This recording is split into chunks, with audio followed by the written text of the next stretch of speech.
Hello, this is Kelly with Xima Software.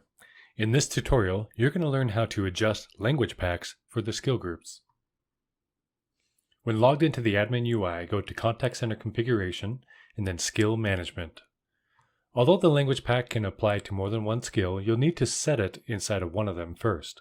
In this case, I'm going to go to the Sales skill group and adjust the settings. Let me take a moment to explain what the language pack is.